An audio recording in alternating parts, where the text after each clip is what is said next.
Well, good day, folks. NBWildman here again. Just a quick follow-up video to my snare making video. I told you I was going to show you how to load a snare and what that meant.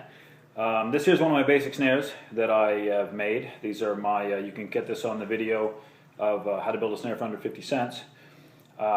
Just a basic snare. Now, what you'll see once you build one of these is that they're kind of teardrop shape, which isn't bad, and it does allow for a pretty quick close, but the thing is, it requires pressure all the way down. So when you hear people talk about a loaded snare, what they're actually saying is it has a crest on the top, and it actually allows the snare to really spring shut, as opposed to having to have pressure the whole way down. You'll oftentimes get fox or coyotes that start through these, and as they drag them and they feel that on the bottom of their neck, they can actually back up and they'll back their head back out of it if this doesn't jump down around behind their ears. So it's real simple to load a snare. Don't let anyone tell you that it's rocket science or that you have to buy them special loaded. This is just a pretty basic snare that I built. And in order to load this snare, all you're going to do is you're going to close the loop halfway, a little better. You're going to find something round. Doorknob will do. This is just a push card here. Anything at all that's got a rounded surface, about the size of a loonie or about the size of a silver dollar. Okay. So you're just going to take right at the top of your snare. Okay. You're going to hold it by the loop. And then about midway down your snare, and you're just going to round it. You're just going to run it a couple times. That's it. That's it. And all you've done is when you open this back up, you've changed it from a teardrop shape to more of a circular shape.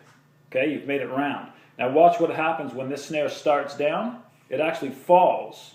My hand just touched it to start it. So the coyote just starts it, and then the lock falls down around this crest. Whereas the teardrop shape one that I haven't loaded yet, this one, requires that when you start, you have to continually pull pressure down to make that close. Okay, so loading a snare, piece of cake.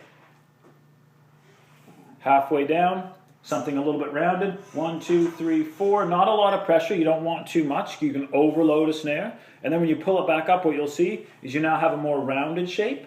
And if you don't like it, I mean, if you want a little more load, you can do it again, depending on how you want your snares to look when you're done. And you can test them, right? And this one here, you just touch it, boom, down it goes, right? So piece of cake to load a snare, real simple, very, very effective. You'll have a lot fewer animals back their way out of your snares, because as soon as their chest touches this, boom, it falls down around back behind their ears, okay? Otherwise, they have to actually push their way through the snare to get it to close. Smaller your wire, the easier this is to do. However, I mean, I just use regular 3/32 7x7 aircraft cable, and it works fine. Every snare I make, once it's made like this, I just pull it down, load it up like I just showed you, and then it's ready to go out on the line. All right, well, that's NBWildman here, signing out again.